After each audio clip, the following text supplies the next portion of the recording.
ಸಿರಿಗನ್ನಡವೇ ನನ್ನ ಉಸಿರಾಗಿರಲಿ, ಸ್ವರ್ಗಲೋಕವೇ ಕೊಟ್ಟರೂ ಬೇಕಾಗಿಲ್ಲ, ಕನ್ನಡ ಮರೆತೆಂದು ಬದುಕುವುದಿಲ್ಲ.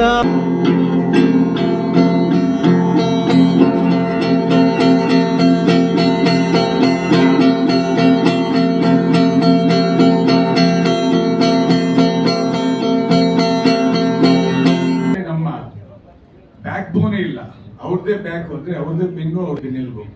ಯಾರು ನಮ್ಮ ನಾಗೇಂದ್ರ ಪ್ರಸಾದ್ ಅವರು. ನಾಗೇಂದ್ರ ಅವ್ರಿಗೆ ಏನು ಯೋಚನೆ ಮಾಡ್ಬಿಡಿ, ನೀವು 50 ವರ್ಷ ಅಂತ ಗೊತ್ತಾಗಲ್ಲ. ನಾನು ಇನ್ನೊಂದು ಮದುವೆ ಮಾಡ್ಬೋದಾಗಿತ್ತು ನಾವು ಮದುವೆ ಗಂಟು ಬಂದ್ರು ಅಂದ್ರು ಯಾರು. ಕವಿರತ್ನ ಸಾರ್ಥಕ ಸುವರ್ಣ ಅವ್ರಿಗೆ ಸನ್ಮಾನ ಮತ್ತೆ 50 ವರ್ಷ ಆಗಿದೆ. 3000 ಹಾಡುಗಳು, 30 ವರ್ಷದಲ್ಲಿ 3000 ಹಾಡುಗಳು ಬರೆದಂತ ಕವಿ. ಚಿತ್ರಗೀತೆಗಳು, ಭಕ್ತಿಗೀತೆಗಳು, ಎಲ್ಲ ಗೀತೆಗಳನ್ನು ಬರೆದು ಜನಪ್ರಿಯ ಸಾಹಿತ್ಯ ನಾಗೇಂದ್ರ ಪ್ರಸಾದ್ ಅವರಿಗೆ ಅಭಿನಂದನೆಗಳು ಹೇಳ್ತಾ, ಅವರು ಕವಿರತ್ನ ಇಲ್ಲಿ ನಾದಬ್ರಹ್ಮ ಇದ್ದಾರೆ ಸಾಹೇಬರು. ಯಾಕೆ ಹೇಳ್ತಾ ಇದ್ದೀನಿ ಅಂದ್ರೆ, ಲಹರಿ ಸಂಸ್ಥೆಯಿಂದ ಫಸ್ಟ್ ಪ್ರೇಮಲೋಕವನ್ನ ಬಿಡುಗಡೆ ಮಾಡಿದಾಗ ಇವತ್ತು ಏನು ಲಹರಿ ಸಂಸ್ಥೆ ವಿಶ್ವದಾದ್ಯಂತ ಹೆಸರು ಮಾಡಿದ್ಯೋ ಅದಕ್ಕೆ ಕಾರಣ ಹಂಸಲೇಖ. ಆ ಪ್ರೇಮಲೋಕ ಮೈಲಿಗಲ್ಲಾಗಿ ಲಕ್ಷಾಂತರ ಕ್ಯಾಸೆಟ್ ಮಾರಾದ ಮೇಲೆ ಸಾಕಷ್ಟು ತಡೆನೀರ, ಅಂಜನಗಂಡು, ಯುಗಪುರುಷ, ಯುದ್ಧಕಾಂಡ, ಒಂದೇ ಎರಡ ಎಲ್ಲ ಸೂಪರ್ ಹಿಟ್ ಪಿಕ್ಚರ್ ಕೊಟ್ಟಂತ ಹಂಸಲೇಖಾಜಿ ಅವ್ರು ನಾವು ನೆನ್ಸ್ಕೊಂಡಿರ್ಬೇಕು ಅವರು. ಸೊ ಅದಾದ್ಮೇಲೆ ಅದಕ್ಕೆ ಮುಂಚೆ ಶಿವದೇಶಂಕರ್ ಜಿ, ವಿಜಯ ನರಸಿಂಹ ಅವರು, ಗಿರಿಪ್ರಿಯ ಅವರು, ಕಡಗಾಲ್ ಶಾಸ್ತ್ರಿಗಳು, ಒಬ್ಬರೇ ಸಾಕಷ್ಟು. ಹಂಸಲೇಖಾಜಿ ಬಂದ್ಮೇಲೆ ಅಂತೂ 1000 ಹಾಡುಗಳು ಬಂದರು. ಅದಾದ್ಮೇಲೆ ನಮ್ಮ ಬ್ಯಾಕ್ ಬೋನೇ ಇಲ್ಲ, ಅವ್ರದ್ದೇ ಬ್ಯಾಕ್ ಹೋದ್ರೆ ಅವ್ರದ್ದೇ ಬೆನ್ನು ಅವ್ರಿಗೆ ನಿಲ್ಬೇಕು. ಯಾರು ನಮ್ಮ ನಾಗೇಂದ್ರ ಪ್ರಸಾದ್ ಅವರು. ಒಂದು ಸಣ್ಣ ಕುಟುಂಬದಲ್ಲಿ ಬಡತನದಿಂದ ಅವರು ಬಹಳ ಸಲ ಹೇಳಿದ್ದಾರೆ, ನಮ್ಮ ಹತ್ರ ಶೇರ್ ಮಾಡ್ಕೊಂಡಿದ್ದಾರೆ. ಬಹಳ ಕಷ್ಟಪಟ್ಟು 3000 ಹಾಡುಗಳನ್ನು ಬರೆದು ಸಿನಿಮಾ ಇಂಡಸ್ಟ್ರಿನಲ್ಲಿ ಈ ಹೆಸರು ಮಾಡೋದಿದೆಯಲ್ಲ, ಅಷ್ಟು ಈಸಿ ಅಲ್ಲ. Nagendra Prasad ji, wish you all the best. Lahari ಸಂಸ್ಥೆ ಮತ್ತೆ ಇಡೀ 7 ಕೋಟಿ ಕನ್ನಡಿಗರು ನಿಮ್ಮ ಜೊತೆ ಇದ್ದೇ ಇರ್ತಾರೆ. ಸೊ 3000 ಹಾಡಾಗಿದೆ, 30,000 ಹಾಡುಗಳನ್ನು ಬರಿಬೋದು ನೀವು.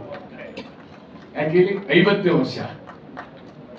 ಸೊ 100 ವರ್ಷ ಅಂತ ಹೇಳ್ತಾರೆ, ನನ್ಗೆ 61 ಆಗಿದೆ, ನಂದೊಂದು 20 ವರ್ಷ ನಿಮ್ಗೆ ಆಯ್ಸು. I wish you all the best sir, God bless you. ಈ ಸಮಾರಂಭದ ವೇದಿಕೆ ಮೇಲೆ ಪ್ರೇಮ್ ಅವರೇ, ಗುರುದತ್ ಅವರೇ, ಎಲ್ಲ ನನ್ನ ಆತ್ಮೀಯ ಗೆಳೆಯರು ಎಲ್ಲರೂ ಸೇರಿ ಇವತ್ತು ನಾಗೇಂದ್ರ ಪ್ರಸಾದ್ ಅವರು ಕೇಂದ್ರ ಬಿಂದು. ಇವತ್ತು ನಮಗೆ ನಿಮ್ಮ ಈ ಒಂದು 30 ಸಂಭ್ರಮವನ್ನು ಆಚರಣೆ ಮಾಡೋದಕ್ಕೆ ಎಂತೆಂಥ ಜನ ಇವತ್ತು ಇಲ್ಲಿ ಬಂದು ಸೇರಿದ್ದಾರೆ ಅಂದರೆ, ನಮಗೆ ಒಬ್ಬ ಕನ್ನಡಿಗರ ಮೇಲೆ ಅಷ್ಟೊಂದು ಪ್ರೀತಿ ಇಟ್ಟಿದ್ದಾರಲ್ಲ, ನಮಗೆ ಹೆಮ್ಮೆ ಅನಿಸುತ್ತೆ, ಗೌರವ ಅನಿಸುತ್ತೆ. ಅದಕ್ಕೆ ಈ ಕಾರ್ಯಕ್ರಮವನ್ನು ಹಮ್ಮಿಕೊಂಡ್ರಲ್ಲ, ನಿಜವಾಗ್ಲೂ ಶ್ರೀನಿವಾಸ್, ವಿಶೇಷವಾಗಿ ನಿಮಗೆ ಅಭಿನಂದನೆ. ಯಾರೋ ಮಾಡಿದಿರೋಂಥ ಕೆಲಸ ನಿಜವಾಗಿ ನಾನು ನಿಮ್ಮನ್ನು ಹೃದಯದಿಂದ ಅಭಿನಂದಿಸ್ತೀನಿ. ಒಬ್ಬ ಸಾಹಿತಿಗೆ ಆ ಒಂದು ದೊಡ್ಡ ಗೌರವವನ್ನು ಇವತ್ತು ನೀವು ಕೊಟ್ಟಿದ್ದೀವಿ. ಯಾಕೆಂತ ಹೇಳಿದ್ರೆ, ಆ ಹೇಳಿದ್ರು ನಮ್ಮ ಚಂದ್ರರಾಜ್ ಅವರು ಮಾತಾಡೋಣ, ಹಂಸಲೇಖ ಅವರು ಮುಂದೆ ಏನು ಪದ ಉಪಯೋಗಿಸಿ ಉತ್ತರಾಧಿಕಾರಿ ಅಂತ ಹೇಳಿದ ಮೇಲೆ ಇನ್ನು ನಾವು ಏನು ಹೇಳೋದು ನಿಮಗೆ, ಅಷ್ಟೊಂದು ಪ್ರೀತಿ ಇಟ್ಟಿದಾರಲ್ಲ. ಯಾಕೆಂದ್ರೆ ಇವತ್ತಿನ ಕಾಲದಲ್ಲಿ ಅಸೂಯೆ ಜಾಸ್ತಿ ಇದೆ, ಆದರೆ ಅವರು ಅಸೂಯೆ ಬಿಟ್ಟಿಲ್ಲ. ಎಂತ ಪ್ರೀತಿ ತೋರಿಸಿದ್ದಾರೆ ನಿಮಗೆ ಅಂದ್ರೆ, ಉತ್ತರಾಧಿಕಾರಿ ಅಂತ ಕರೆಯೋದಿಲ್ಲ, ಅವರ ಗುಣ ನಾವೆಲ್ಲರೂ ಕೂಡ ಮೆಚ್ಕೊಳ್ತೀವಿ. ನಾನು ನಮ್ಮ ಪುನೀತ್ ರಾಜ್ಕುಮಾರ್ ಅವರು ತೀರ್ಕೊಂಡಂತ ಸಂದರ್ಭದಲ್ಲಿ ಒಂದು ನಮನ ಕಾರ್ಯಕ್ರಮ, ಅದು ಇಡೀ ವಿಶ್ವದಲ್ಲೇ ಪ್ರಚಾರ ಆಯಿತು. ಯಾವ ಮಟ್ಟಕ್ಕೆ ಅಂತ ಹೇಳಿದ್ರೆ, ನಾನು ನಾಗೇಂದ್ರ ಪ್ರಸಾದ್ ಅವರಿಗೆ ಅದಕ್ಕೆ ಒಂದು ಹಾಡನ್ನು ಬರೀಬೇಕು ಅಂತ ಹೇಳಿದಾಗ ಅವರು ಬರೆದ್ರು. ಕೇವಲ 1 ದಿನದಲ್ಲಿ ನನಗೆ ಮುತ್ತುರಾಜ ಹೆತ್ತ ಮಗನೇ ಎತ್ತ ಹೋದೆ ಅಂತ ಹೇಳ್ಬಿಟ್ಟು, ಅದು ಎಷ್ಟು ಪಾತ್ರರಾಗಿರುತ್ತೆ. ಅದು ನಾಗೇಂದ್ರ ಯಾಕೆಂತ ಹೇಳಿದ್ರೆ, ನನಗೆ ಇನ್ನೊಂದು, ಇಲ್ಲಿ ಇಬ್ರು ಕೂತಿದ್ದಾರೆ, ನಾನು ಇಬ್ರು ನಾನು ವಿಜಯಶಂಕರ್ ಅವರಿಂದ ನೋಡ್ಕೊಂಡು ಬಂದಿದ್ದೀನಿ ಸರ್. ಎಲ್ಲ ನಮಗೆ ನೀವೆಲ್ಲರೂ ಕೂಡ ಚಿತ್ರರಂಗಕ್ಕೆ ಸರಸ್ವತಿ ಪುತ್ರ. ನಾನು ಯಾವಾಗ ಹಂಸಲೇಖ ಅವ್ರನ್ನ ಭೇಟಿ ಆದಾಗ ಕೂಡ ಅವ್ರನ್ನ ನಾನು ತುಂಬ ಹೃದಯದಿಂದ ಮಾತಾಡೋದು ಸರಸ್ವತಿ ಪುತ್ರ ಅಂತಲೇ ಮಾತಾಡೋದು. ಅಂಥ ಶಕ್ತಿನ ಆ ಭಗವಂತ ನಿಮಗೆ ಕೊಟ್ಟಿದ್ದಾನೆ. ಇದು ನಮ್ಮ ಭಾಗ್ಯ. ಯಾಕೆಂತ ಹೇಳಿದ್ರೆ ಇವತ್ತೇನಾದರೂ ರಾಜ್ಕುಮಾರ್, ವಿಷ್ಣುವರ್ಧನ್, ಅಂಬರೀಷ್ ಇವರೆಲ್ಲರೂ ಚಿತ್ರರಂಗವನ್ನು ಕಳಿಸಿದ್ರು.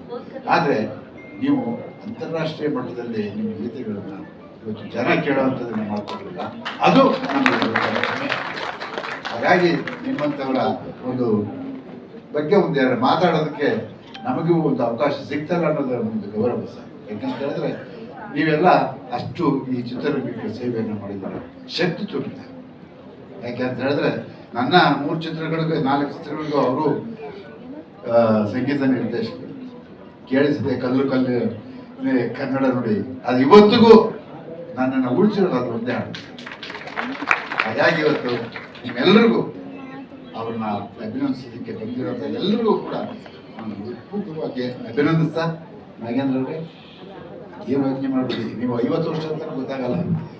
ನಾನು ಇನ್ನೊಂದು ಮದುವೆ ಮಾಡ್ಬೋದಾಗಿತ್ತು ನಾವು ಕೂಡ. ಮದುವೆ ಗಂಟು ಬಂದ್ರು ಅಂದ್ರು ಯಾರೋ, ಹಂಗೆ ಹೇಳಿದ್ರು ಮದುವೆ ಗಂಟು ಗೊತ್ತಾವ್ರು ನೋಡಿ ಅಂತ ಹೇಳ್ಬಿಟ್ಟು. ನಮಗೂ ಹಂಗೆ ಅನ್ನಿಸ್ತು. ಇಲ್ಲ ಅವ್ರೇನು ಅನ್ಕೊಳ್ಳೋದು, ಯಾಕಂದ್ರೆ ನೀವು ಅಂಥವ್ರು ಅಲ್ಲ ಅಂತ ಗೊತ್ತವ್ರಿಗೆ, ಅದಕ್ಕೆ ನೀವು ಇಟ್ಕೊಂಡಿದ್ದಾರೆ ಎಷ್ಟು ದಿನ. ಹಾಗಾಗಿ ಮತ್ತೊಮ್ಮೆ ನೀವು 30,000 ಅಲ್ಲ, ಎಲ್ಲರೂ ಹೇಳಿದಂಗೆ ಇನ್ನೂ 30,000 ಹಾಡುಗಳಲ್ಲಿ ನಾವು ಕೇಳಕ್ಕೆ ನಾವೆಲ್ಲರೂ ಇದ್ದೀವಿ. ಯಾಕೆಂತ ಹೇಳಿದ್ರೆ ಇವತ್ತಿನ ದಿವಸ ಇವತ್ತಿನ ಚಿತ್ರಗೀತೆಗಳನ್ನ ಕೇಳಬೇಕು ಅಂತ ಮನಸ್ಸು ಬರ್ತಾ ಇಲ್ಲ. ಎಲ್ಲ ಹಳೆ ಗೀತೆನೇ ಕೇಳಬೇಕು ಅನಿಸ್ತಾ ಇದೆ. ಯಾಕೋ ಏನೋ ಗೊತ್ತಿಲ್ಲ. ಹಂಸಲೇಖ ಅವ್ರು ಬರೆದಂಥದ್ದು, ನೀವು ಬರೆದಂಥದ್ದು, ನಮ್ಮ ವಿದೇಶಕ್ಕರು ಬರೆದಂಥದ್ದು, ಈ ಹಾಡುಗಳನ್ನೇ ಕೇಳಬೇಕು ಅನ್ನಿಸ್ತಾ ಇದೆ. ಯಾಕೋ ಇತ್ತೀಚೆಗೆ ಯಾರಿಗೂ ಕೂಡ ಚಿತ್ರರಂಗದ ಮೇಲೆ ಅಷ್ಟು ಆಸಕ್ತಿಯಿಂದ ಕಳ್ಕೊಳ್ತಾ ಇದ್ದಾರೆ. ಇದು ಒಂದು ಕಡೆ ನೋವಾಗ್ತಾ ಇದೆ. ನೀವಾದರೂ ಆ ಒಂದು ನಿಮ್ಮ ಶಕ್ತಿಯಿಂದ ಈ ಚಿತ್ರರಂಗವನ್ನು ಮೇಲಕ್ಕೆ ಎತ್ತುವಂಥ ಶಕ್ತಿ ನಿಮ್ಮಿಬ್ಬರಿಗೂ ಇದೆ. ಆ ಕೆಲಸ ನೀವು ಮಾಡ್ತೀರಾ ಅನ್ನೋ ನಂಬಿಕೆ ನನಗಿದೆ. ಇದು 30ನೇ ವರ್ಷದ ಸಾಧನೆಗೋಸ್ಕರ ಕಾರ್ಯಕ್ರಮವನ್ನು ಮಾಡ್ತಾ ಇದ್ದಾರೆ. ಮತ್ತೊಮ್ಮೆ ಅವರಿಗೆ ಅಭಿನಂದನೆಗಳನ್ನು ಸಲ್ಲಿಸ್ತಾ ಇದ್ದೀನಿ.